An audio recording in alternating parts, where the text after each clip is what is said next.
You're watching Lansdowne Roar, your home for Irish football news and nostalgia. And on tonight's episode, we're going to be talking about Walters and Keane. They're at it again. Carsley rumours. And also, we're going to see how our boys in green got on over the weekend. All of this and more coming up on Lansdowne Roar.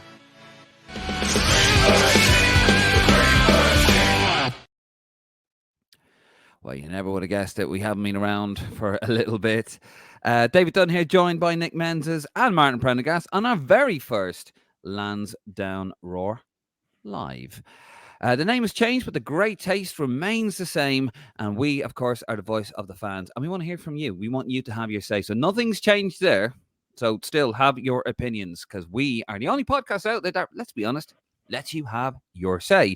Don't forget, you can check out our socials. Head over to the website at greenmachinepodcast.com for now. And give us a cheeky subscribe on a YouTube channel. If you can't be arsed with all of that, well, just click the QR code. You can see that in the bottom right-hand corner, there's now a QR code. I've gone through all the trouble of putting that there for you to subscribe. So use it, or I'm going to send Martin after you. It's in the bottom right-hand corner, folks. It's got all of our link tree, all of our stuff going on there. Let the technology do the rest. Before we get started, we are going to talk a little bit. First, we do have some big news coming ahead tomorrow. That doesn't make any sense. We have the Liam Brady interview. There you go. That is released in full tomorrow on the YouTube channel. That is at 6 p.m. Oh, where do we subscribe to the YouTube channel? If you're not watching us on YouTube and Facebook, hit the QR code. It's on there. There's no excuse for you now. I've made it so simple for you to subscribe to our channel. Seriously, it's going to get violent in a minute if we don't subscribe to our YouTube channel.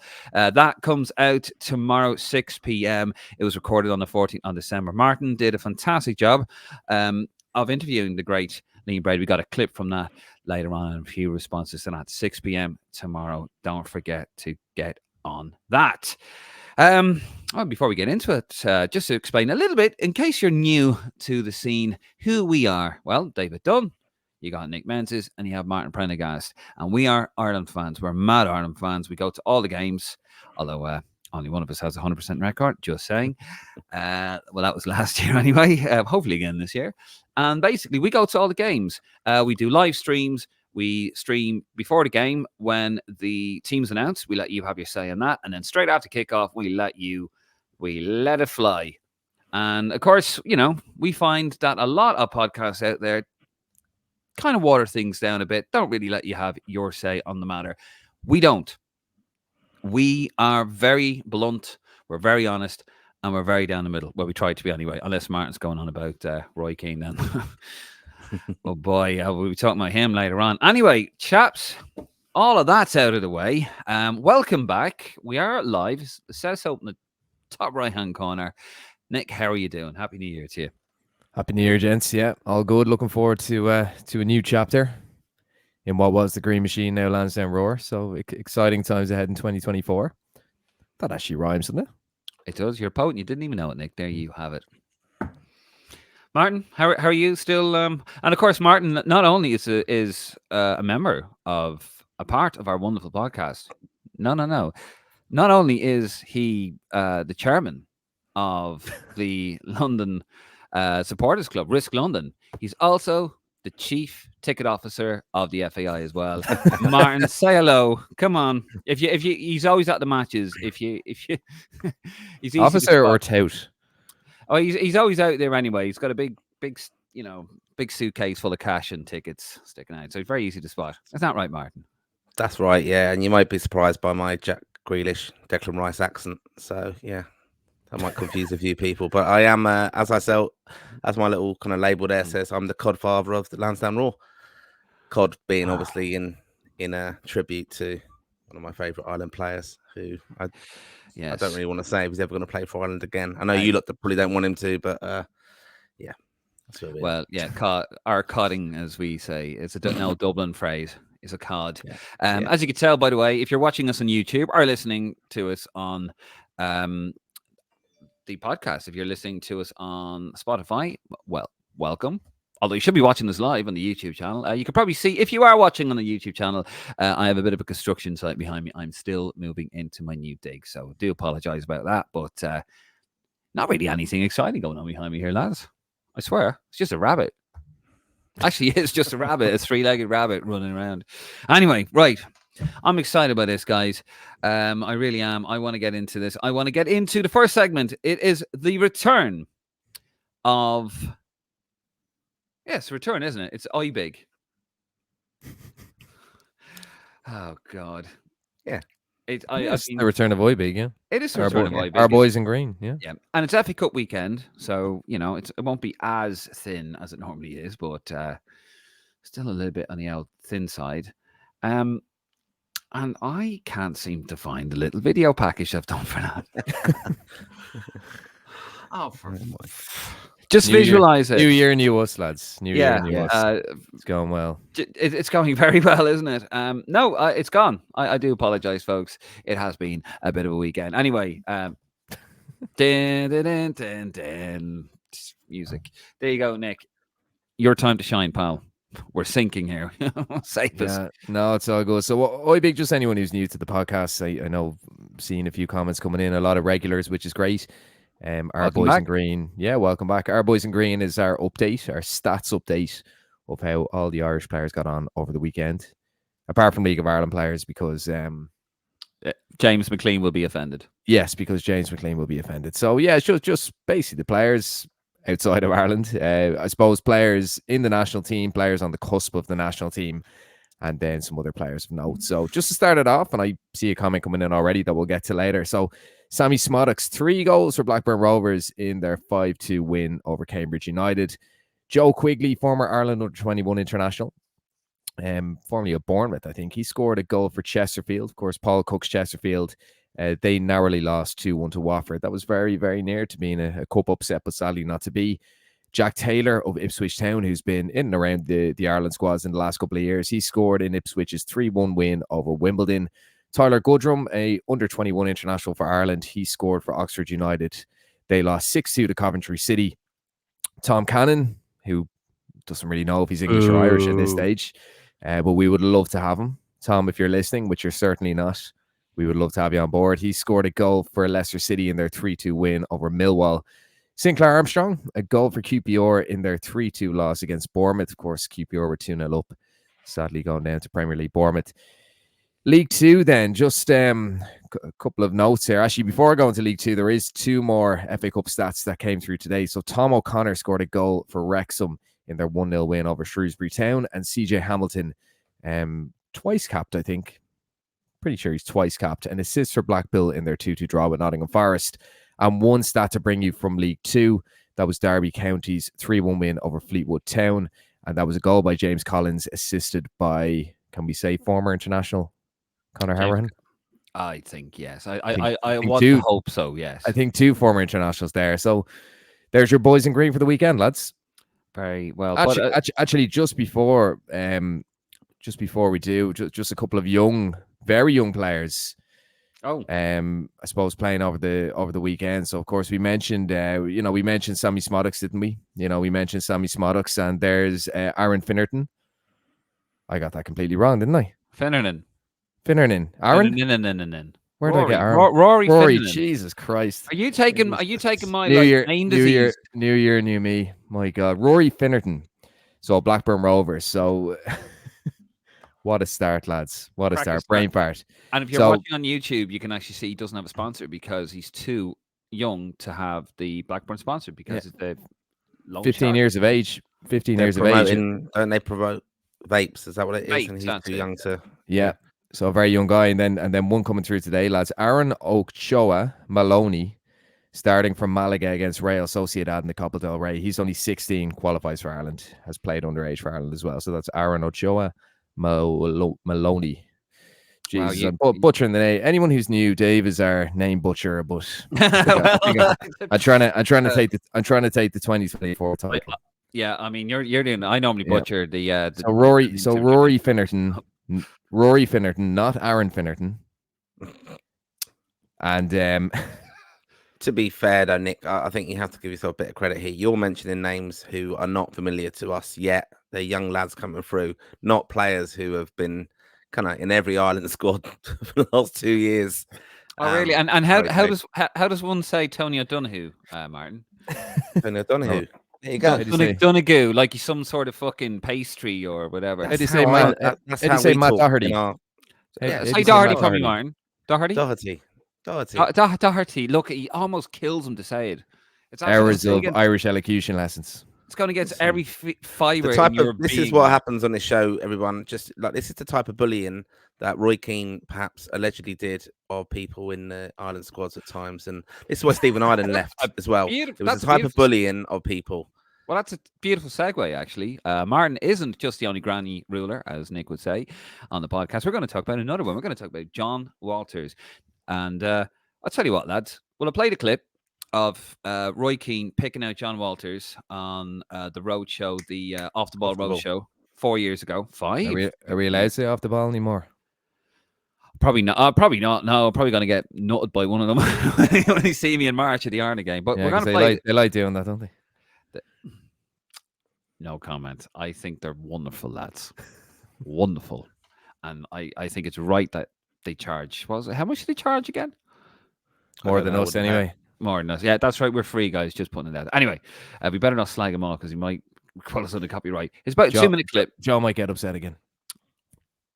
Yeah, yes. He only gets upset at you, Nick.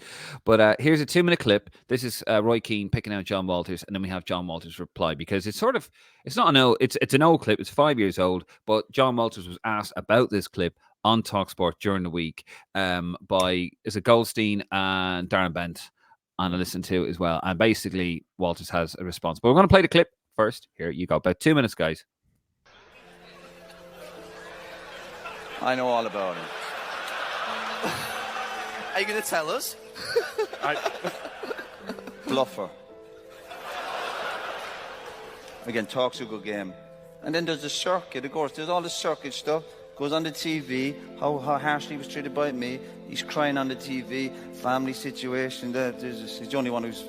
Don't do me a favour. Not kick the ball for Burnley for 2 or 3 years. Used to be driving the train, he'd be on the radio. You know what I mean? Why don't you lay low for a while? Lay low, take it easy.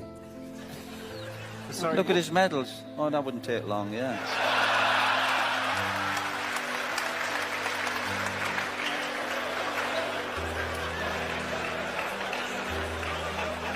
Couldn't wait to get out of Ipswich when I was the manager, making all sorts of demands. Ironically, 2 or 3 years ago, when his career was in free fall and he had injuries, he went back to Ipswich on loan. Fantastic. I was laughing my head off. He missed the game. We get beaten at Wales. John played, didn't have a good game. Wardy played. They need to go back and watch some of these games back. Remind themselves how bad they were. John misses the game. I think we go to Turkey. He speaks to Martin. He needs to rest for the game because Ipswich are playing Hull away, mighty Hull. And misses the game with Ireland. And guess what? Ipswich got beaten up at Hull. And I think that might have been one of the last games John had because, again, whatever programme he was on wasn't working. Because he finished with a knee problem 2 years early. Will you be seeing John soon? I've no idea. Probably not now, I suspect. That's not my best to him. I'll be sure. No, he promised to pay me a visit at my house a few years ago, and I'm still waiting. And I gave him the address. Good old John. Martin, will we give you a few more minutes to finish off before you want to talk about that? Just saying. I'm just getting very excited there, Martin. And yeah, well, that was the clip from 5 years ago. Going to read some extracts from Jon Walters, his response to this. It's a lengthy, meaty response to this on Twitter, but I'll be as quick as I can. It's at Jon Walters 19, by the way. The video Roy surfaces regularly and was on Talksport. I was asked about it again, so let me address it once here on X. The next time I address it will be when it's written down and will form part of a small chapter in an extensive book. To give context to Off the Ball clip that we just played, this is on the back of an emotional interview I did on the Late Late Show with Ryan Tubridy when I spoke of some personal issues. I discussed my brother who had recently passed and other family issues, which I won't go into right now, but were just as poignant.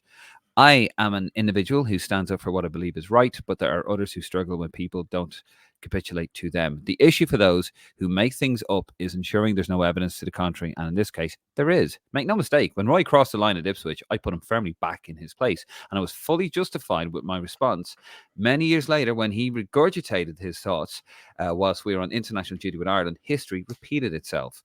When it comes to measuring a successful life based on awards and medals, I don't require material possessions to demonstrate what I've achieved in life. I feel sorry for those who judge the worth and believe that they are superior to everyone else based on these things. Oh, Graham Souness won't be happy with that. I've been able to live a dream and have a career at the very pinnacle of football, doing what 99.9% of the population will never get the chance to do. I've got a beautiful wife and amazing children who are my greatest achievement, bar none. As to all the other things that have happened in my career that nobody knows about, I can guarantee no player has trodden the same path.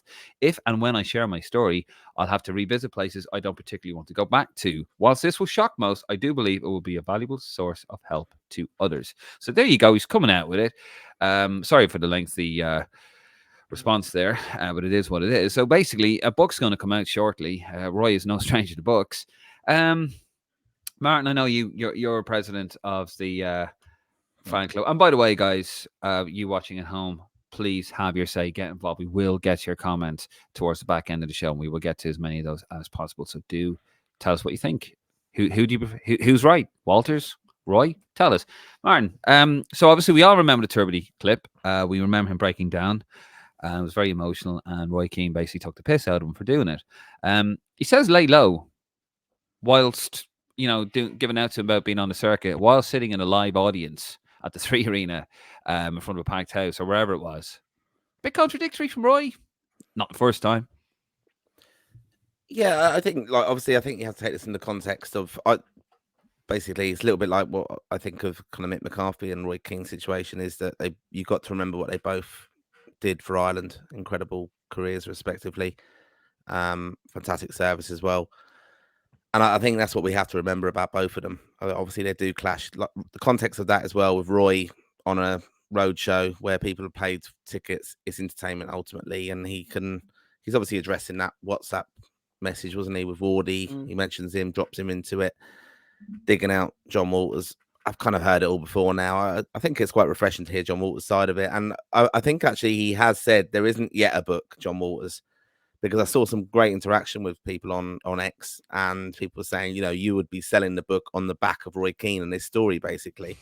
He has had a very challenging kind of football career, Jon Walters. We have to remember, I think he's gone into it a little bit in the past. Yeah. He was really highly rated at Blackburn, I think 2002.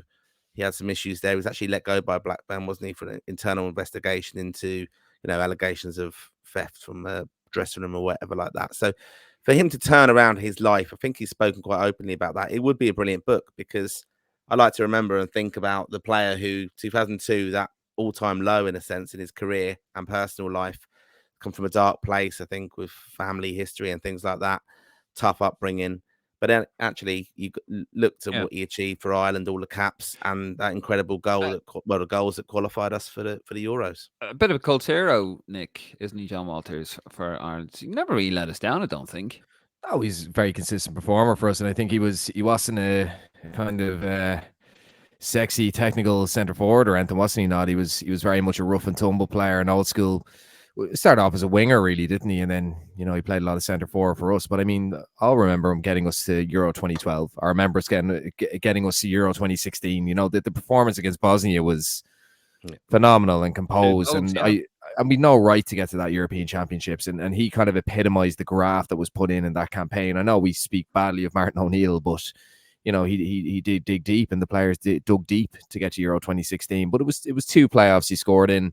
Always comes across as a good guy. I mean, he epitomizes the graft of, I suppose, the lower league player to work their way up to the very top, and he comes across as a good guy. And I've seen things on Twitter, people saying we really don't need a Jon Walters book, and what has Jon Walters done to warrant a book? But he's had an incredible life. I mean, not just his progression in football and where he came from in football, but his upbringing as well. It's quite interesting. His family life as well. His family life. He's had a lot of I suppose tough encounters even in his adult life, so it'd be a fascinating book. I'd certainly buy it. He's a lot more interesting than most of the Irish lads in the team at the moment. I'll tell you that. I like Jon Walters. Rated Yeah. him as a player. The fact that he was played as a winger by Trapp was outrageous. I think at Euro 2012, him and Cox on the wings, if I'm not mistaken. Or I think they. Anyway, I've met him. Actually, Jon Walters, really sound bloke. I just wanted to say to him, I was at a hotel in London. I went, hiya, just said hello and whatever. But he kind of wouldn't let me away. I just wanted to say hello and kind of go, but he wouldn't let me sort of leave. He asked me how long I was over here, and he seemed just a very genuine guy. Where, I've never met Roy Keane, but you hear stories about him. If I'm honest with you, we're going to see a couple of comments coming in there. And by the way, have your say, please. We're having our say, you have our say, and our say, and your say. Have your say. But I do think with Roy Keane, when he's called out Jon Walters, there are people, Irish fans, who, if Roy Keane, if he was to fix his target on Bambi, people would hate Bambi, just because he says it. And I think there's a lot out there. I think Andrews, the context as well, like Martin, you kind of touched on it. Like, I mean, he's set off the ball. It's a load of people. They probably had a few beers. They're laughing away with it, and Keane is feeding off that. He's feeding off that, and as you know, lads, just like you, Martin, I'm a massive Roy Keane fan. I idolise him as a child. I've idolised him as an adult, and that was one where I thought, Jesus Christ, Roy, that's you're way offside there. Pardon the pun, but you're way offside there, and the crowd were riling him up by and they don't know they don't know any better. But it was you have to point the finger. Timing. His timing is brilliant. You have to point the finger. You have to point the finger at off the ball as well, I think. Yeah, they were feeling it as well. I mean, look, it was ratings for them. That is by far. If you ever look at off the ball, it's been a soundbite for them for years. So I mean, so they're just as bad as Roy. They're living off that. That's probably what that's probably on that there. On the strength of that they're actually charging a subscription fee 5 years later. Like, it's interesting Jon Walters has addressed this now, and it's obviously because he was on Talk Sport and stuff. But I've been at something like, I think it was early last year, and they were talking about Roy Keane. John O'Shea was on the panel. So too was Jon Walters, Stephen Ward. They spoke glowingly of Roy, to be honest, of what he brought to it, the professionalism and stuff. And there was none of that kind of stuff. It was more that, we all looked up to him as we could understand how he set the demand so high. Now, maybe that was a little bit because John O'Shea was there as well, bit pally with him and stuff. But no, I thought he come across quite well. And it was a Manchester audience, probably, to be fair, but very much an Irish one. And Shay Given too was there. But I think it came across quite well. And I probably got the clip of it, actually, that Jon Walter was talking about it, because it was just, they actually loved working with him, and they were just saddened, actually, how he kind of ended with him and with Martin O'Neill and stuff. What I'd say about Walters is, if you look at some of the top players, like O'Shea won everything, didn't he? And if you look at, say, David Beckham, and I don't think he mentions in his documentary, but he's been documented plenty of times, singing the praises of Roy Keane, top players. We saw Casemiro, who never played with him. Didn't he run up to Keane just before he signed? So he's massive respect from the top players. I'd say the reason Keane struggled at Ipswich, and the reason Keane struggled, I suppose, at the latter stages of Sunderland, he was working with a very different player to what he played with at Man United, and probably looks down at Walters and probably communicated different with Walters compared to how he communicated with these top pros who were, for one thing, giving everything, but also capable of giving everything because they were so good. So I wonder if it's a bit of a tier thing with Keane as well. And maybe a tier thing with Walters, because he didn't play to the level Keane did. There's always a snobbery. I mean, I mentioned Graham Souness, because Souness is an 80s version of Roy Keane. He was the same as a player, as a manager. He couldn't handle it because, look, I get it. Why can't you? Because you're a top player. You're a tippy top player. You're world class. These guys aren't.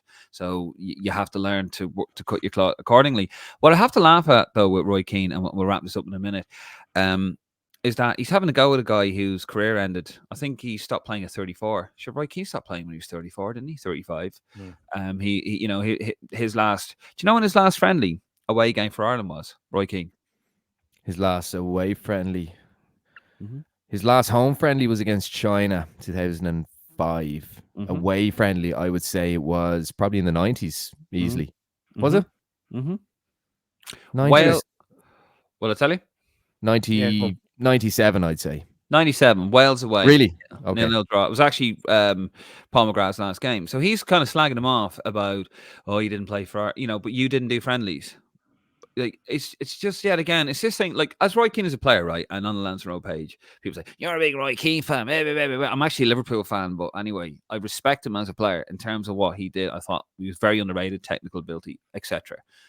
But we have to call it as it is. There's narrative and there's history, and I believe in the history of it. And I call out the history of Roy Keane a lot. He contradicts himself an awful lot, and he is contradicting himself incredibly in that clip. And that's one of them. Don't have a go at a guy who showed up and okay, his knee went when your hip went years ago, and you were on a special program at whatever club. You couldn't play at Celtic because your hip went. So do you know what I mean? He didn't play. I think he played like 2 games in the Euro '96 qualifiers when he was a young man. So don't be throwing rocks when you have a massive glass house behind you for that sort of thing. But yet again, I agree with you, Nick. He's just playing to the gallery there, like his comedic timing is absolutely. It's phenomenal, actually. Keane, he's got. That's what he's become now, though. That's what he's become on that, and his football knowledge is good. But he is an entertainer, and you see him on the overlap. You see him chatting about all his sendings off and stuff. It's kind of clickbaity stuff, but it's for very high level clickbait. And we're talking about it. I mean, I think the other thing though, and I know this will sound as a defensive Roy Keane. You got to remember, Roy Keane was a absolutely world class player at that time 100%. in the best club football team in Europe at that time. So his manager, for him, it wasn't important him going off to Fergie wasn't going to let him go and play for Ireland all the time, and that's why they manage him like he did with Giggs. Fergie had that control. I don't think any manager really now, with player power as it was, has that element of control that Fergie had. But he called out Ronald Koeman for it at Everton. Yeah, but I think it's just and he was time, doesn't it? Yeah, but he did it as well. Oh, I know. Yeah, do you know what I mean? He does this. He calls people out. Oh, you did it as well. You did it as well. Why are you pointing this out at people or pointing other people out for it? Anyway, that actually takes us into a lovely little segue. Ireland manager. Obviously, we're no closer to knowing the next Ireland manager. I don't think Roy Keane's going to get it. But some Lee Carsley rumours, lads. He was tipped to get the Birmingham job of his people thought because he's from Birmingham, and he was a player and he was actually a caretaker manager there, a very different iteration of the Lee Carsley coach that we know and love today.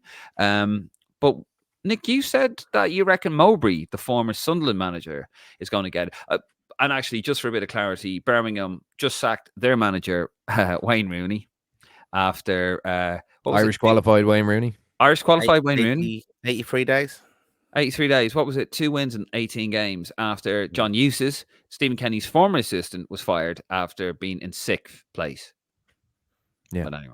But anyway. Mowbray to Birmingham.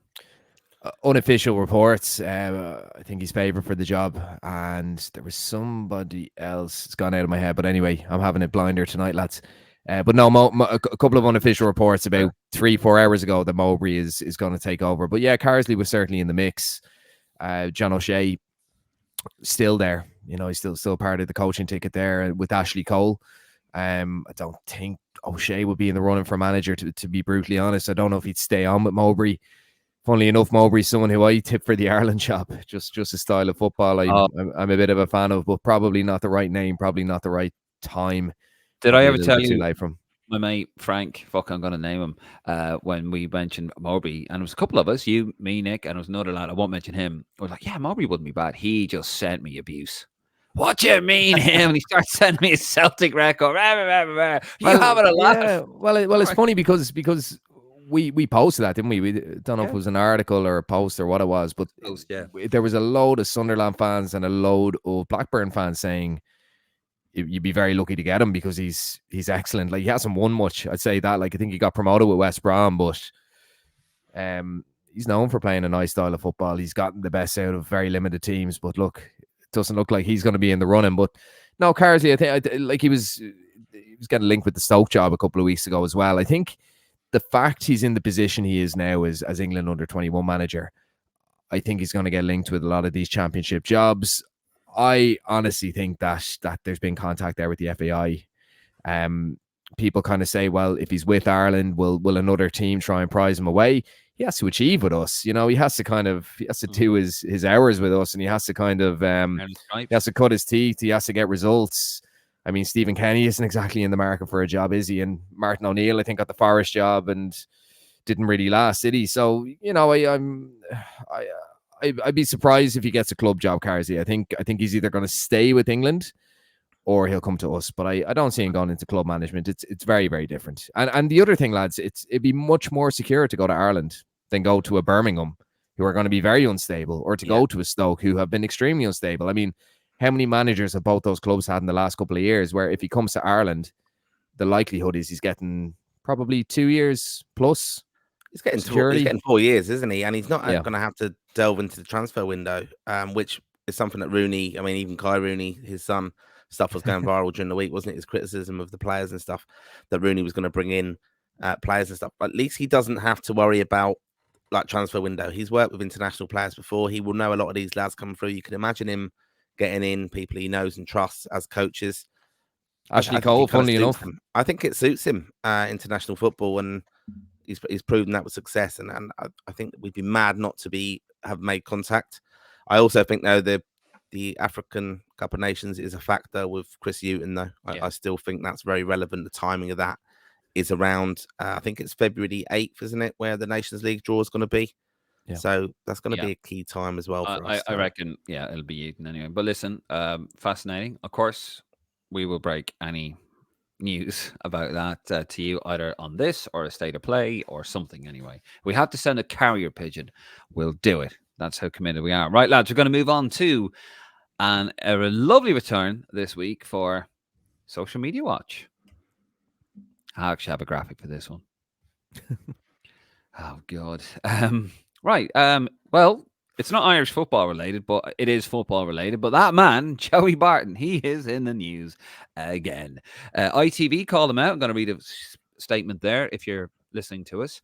ITV Sport on a Twitter page said, for Joey Barton, an ex-professional player with significant social media presence, to target two of our pundits, Annie Aluko and Lucy Ward, with such vindictive remarks based on gender, and to invoke the names of serial killers in doing so is clearly contemptible and shameful on his part. Football is for everyone.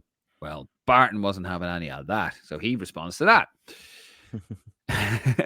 Well, it's past 10 o'clock. Shut up, you fucking idiots. Keep them off the telly. They're ruining the game for every one of us. It's what happens when you force underqualified, underprepared, tokenistic people onto us. I will be calling them all serial killers from now on. Every clip you fuckers put out. Told you, I don't care anymore. We've all had enough of your woke DEI bullshit. I don't know what he means there. I hope everyone who agrees with me gets right out to your social media every time you force this nonsense on us. Little thumbs up emoji. I tried to play nice. You didn't listen. So, lads, ITV quaking in their boots there. Very quickly on this, Joey Barton, he's lost the plot, hasn't he? I mean, we covered this a couple of weeks ago, Martin and I did. Like, I get it. He was having a go at maybe some pundits who aren't up to it. I agree with that.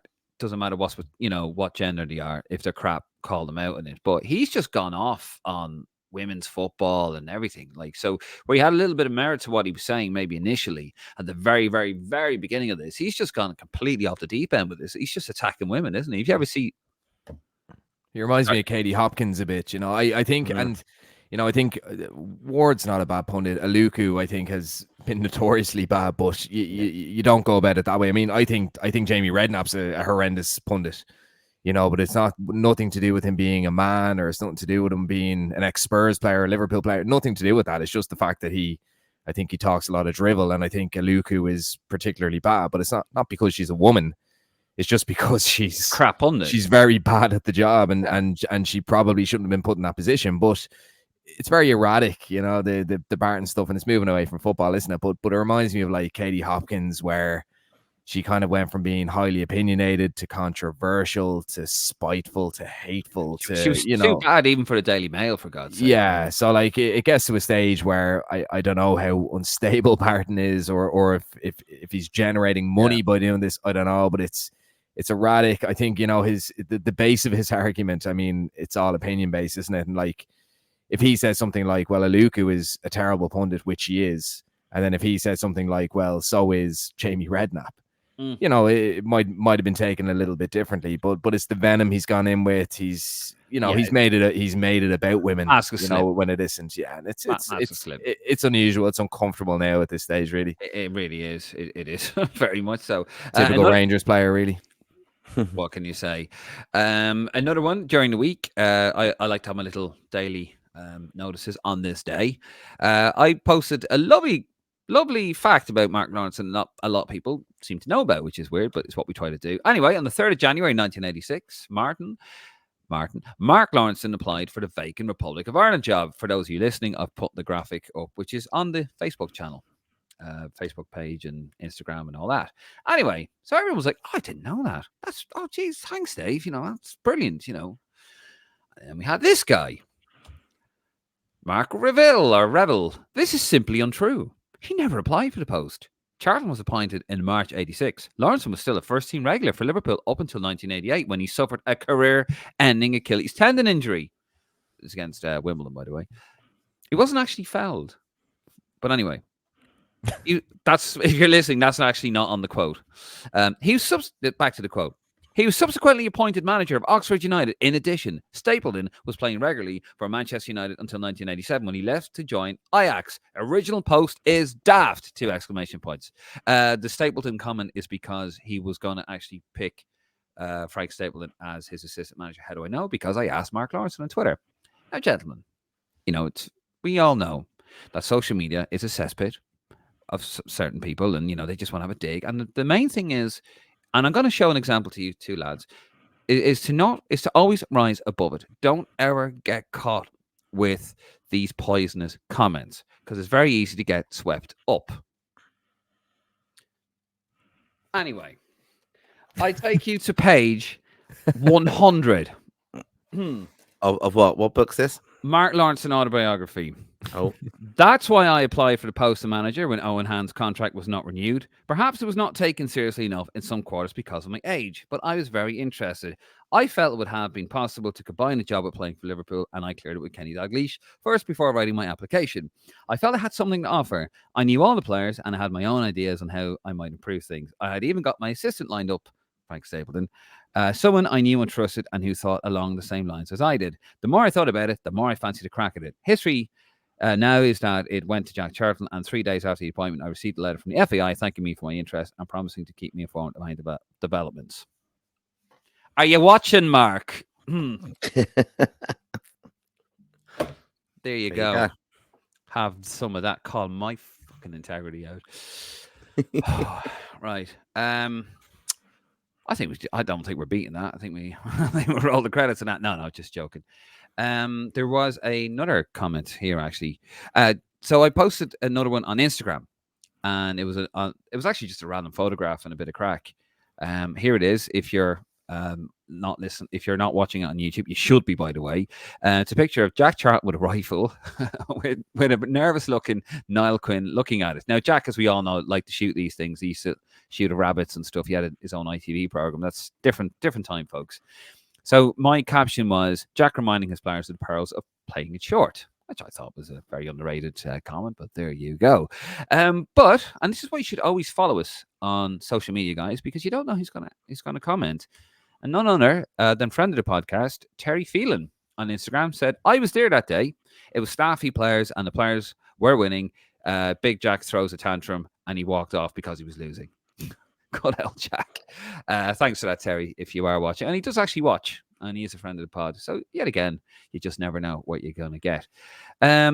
Also, the last clip, as we did say at the top of the podcast, we do have the Liam Brady interview that is going to be released tomorrow at 6 p.m. That was an interview that Martin did, a brilliant interview, Martin, I must say, with the legendary Liam Brady. And it was for the North London Hospice. We raised a ton of money, and it was recorded in the Claddagh Ring. Here is a clip. Here is Jack telling a very funny story. Actually, funny what we were talking about with Joey Barton, but anyway, where Jack gets his name mixed up. Have a listen. The day before the match, Jack picked the team, and as I say, I wasn't expecting to play, but he said Bonner, Chris Hughton, right back, number 2, Jim Beglin, number 3, Mick McCarthy, number 4, Kevin Moran, number 5. He pointed at me and he said, Ian, you're number 6. Ray Houghton, number 7. And I put my hand up, and he looked at me and he said, what is it? And I said, Ian Brady, Jack, was the Moors murderer.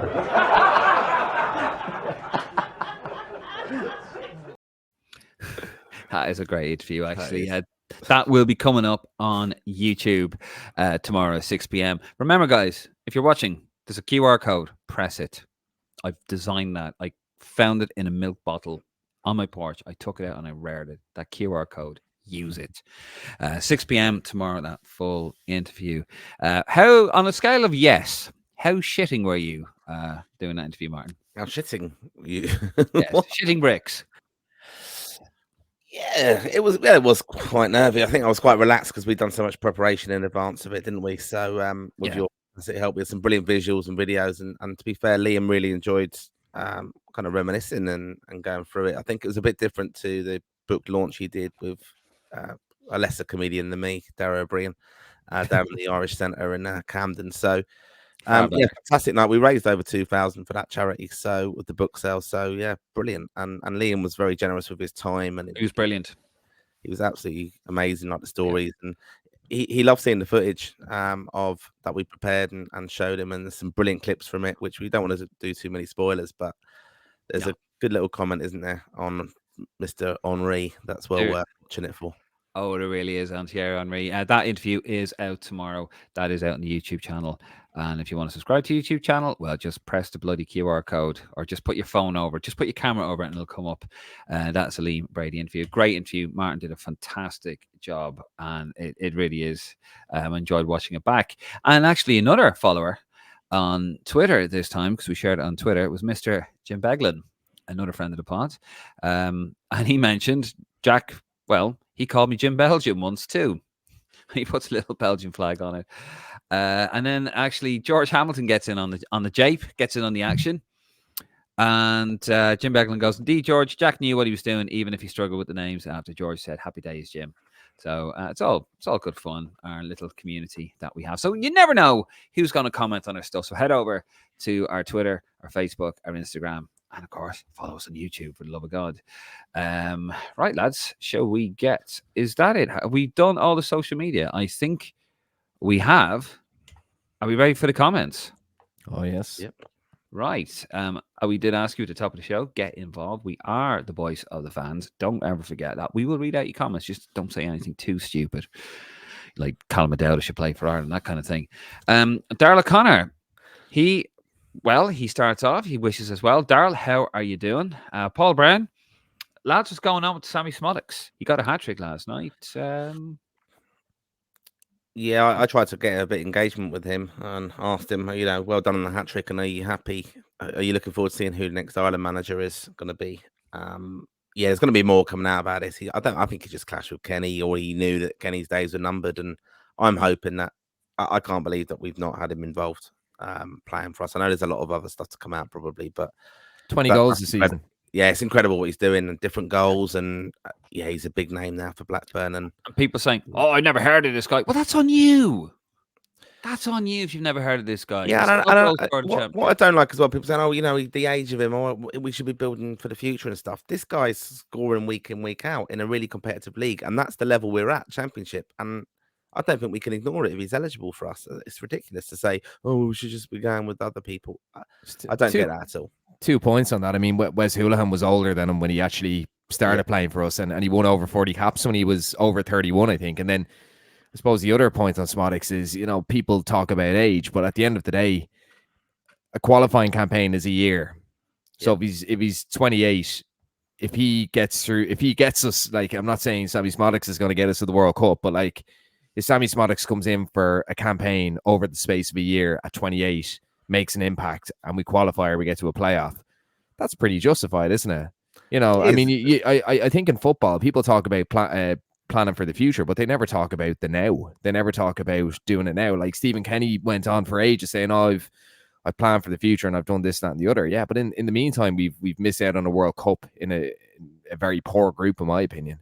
Yeah. So it's the same with club football. You look at Man United for years, well, not for years, but in recent times, they say, well, we're signing players of the future, but in the meantime, they've plummeted, and those players haven't come through. So, football is results, and football is really about the now. It's about the present, and I think as Ireland fans, we need to appreciate that. especially where we are.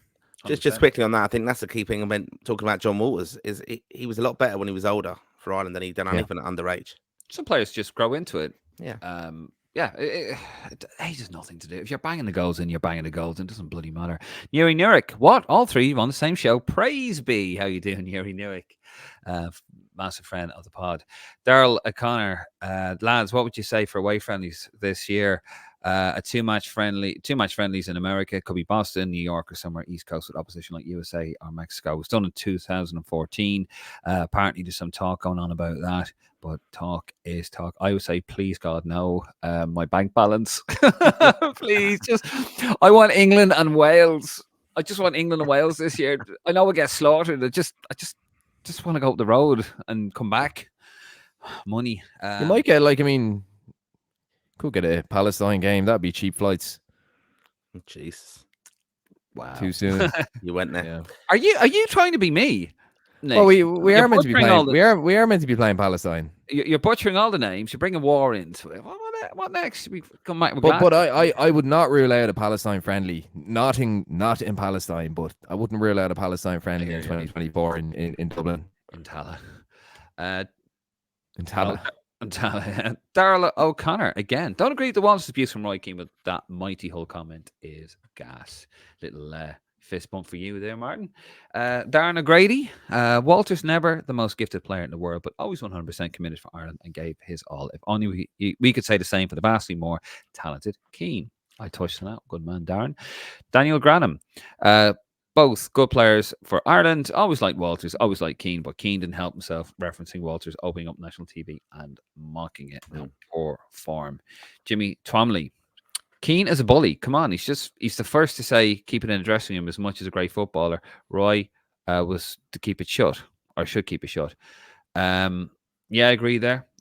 He doesn't practice what he preaches. I think that has been proven. Isn't that right, Martin? Of course it is. Dan, I'm really going for you in this episode, Martin, aren't I? Good. Keep you on your toes. Daniel Mullen, Keane could start an argument in an empty room. He loves controversy, normally starting it. Walters was a brilliant player for us. Good man, Daniel. Niall Barrett. Wonder will Walters list all the players in his book that walked out in Ireland during a World Cup? There weren't many. I'm noticing a lot of Walters fans here.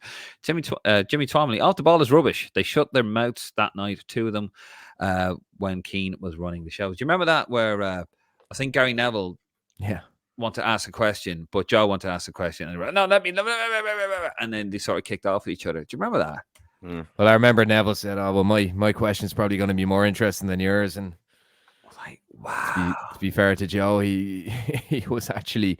He's probably under a time frame, or what's called like a timesheet and stuff. And it's unusual, those things, the weird banter. Gary Neville having a high opinion of himself. Never. Yeah. Never. I felt for Joe, but that was another kind of mob mentality kind of thing. Oh yeah, kind of funny at the time, though. I won't lie. It's like, you know who they on, we don't know who you are kind of thing. You're just Irish reporters. They know who we are. We're the stars here. Just arrogance. Mr. Champagne Socialist, Gary Neville, who employs workers in his hotel at minimum wage. Just saying. Daniel Granham, do you think FEI would approach Rooney for the Ireland job, especially if the FEI needs sponsorship money? Martin? No, from Nick. Martin? No, I don't think so. But just on the point of the tour, not to dwell too much on it, that it's a possibility with when the fixtures are announced for Nations League to get a sponsor in, a lucrative tour to bring money in, perhaps is something that they would look at doing. Yeah. That might happen, the American thing with that, because we need some money. Fair enough. Darren O'Grady, come on, Dave. Has Bart never called out any male pundits? Darren, please don't get me wrong. We know, as I said, his comment, he wasn't wrong on what he was saying about the meritocracy of some commentators. They're just poor. They're just eye candy. I'm not just talking about the female pundits. Jamie Redknapp was brought in for the same thing during the 2000s for Sky Sports. But we know what his issue is. His issue is women. It's clearly women. You can see that as well. So no, I'm not trying to give him any credit on that one. Daryl O'Connor again, never liked Barton from his time at Rangers. You are, Nick. Daryl O'Connor, good old Mick Burns seems like he's having great crack with the rifle. Oh, the picture there, the Quinny pic, yeah. He actually is Bonner there. I think Cass, is that Cass behind him? Martin Fitzpatrick, how you doing, Martin? Happy New Year. Did you see the 15-year-old for Blackburn played in the FA Cup? We did. We mentioned him. What's his name again, Nick? Rory Finnerton, not Aaron Finnegan. Rory Finnerton. Finnegan. It's not Finnerton. Aaron something anyway, I said. And what was Aaron. the... Aaron from Blackburn. There you go. Darrell O'Connor again with the last comment. Is the plan, do you reckon, to get the new manager in before February 8th for the draw? To be honest with you, and I'll open it up, and be the final comment, lads, and we'll wrap this episode up. My comment would be that they're waiting for Chris Hughton, and when his time as Ghana manager comes to an end, which would be when the AFCON finishes, which I believe is in February. I'll open it up to you, Nick. What do you think? Quickly. I think the FAI want Carsley. I don't think Carsley's available, and they will go for Hughton, I think. Or I also think Anthony Barry's a very good chance of getting the job. Wouldn't have him, but that's what I think is going to happen. Martin, do you concur? I think, Chris Hughton will be number one for the job, just on the basis that I don't think they're going to get Carsley. Fair enough. Because it would have been done by now. Yeah, that I do agree with. I think they're waiting for the AFCON to finish, if I'm being honest with you. So that would be very interesting. Right, well, lads, we're going to leave it there. That is the end of the first Lansdowne Roar. Thank you very much for your support, as always, guys. Thank you very much for watching. As I said, do give us a cheeky subscribe. Hit the old QR code. Just put your phone. Just get your phone. Open up the camera. Put it over the QR code, and a link tree pops up. And just hit subscribe. And just do us that favor. And I'll tell you what, when you wake up tomorrow, the air will smell fresher, the food will taste cleaner, or whatever way that goes. But your life will immediately improve. We're trying to get everything up, basically, lads, with the YouTube channel. So do that for us, please. You can also head over to thegreenmachinepodcast.com. It's thegreenmachinepodcast.com. We've got a plethora of new articles coming over there. Nick is doing some fantastic work over there. He's editing all those wonderful articles. We have a great team of writers coming in, and we got more coming in as well. So there's a lot of stuff going over on that. That is thegreenmachinepodcast.com, thegreenmachinepodcast.com. That will change. We will change the address of that. We haven't changed it just yet to Lansdowne Roar, but greenmachinepodcast.com. Tons of articles and opinion pieces. And as I said, guys, hit the QR code. Go to our Twitter. Go to our Instagram. Give us a cheeky subscribe on YouTube. Anyway, we should be back around the next time, next week at the same time here on YouTube, Facebook. We might be going on Twitter as well. Anyway, thank you very much. Oh, and before I go, Liam Brady interview tomorrow drops 6 p.m. on YouTube. Now I shall let you leave. Go and subscribe to our channel. Thank you very much, lads. Thank you. And for all of you guys out on Facebook and YouTube land, I wish you a Happy New Year, Merry Easter, and come on, you boys, agree.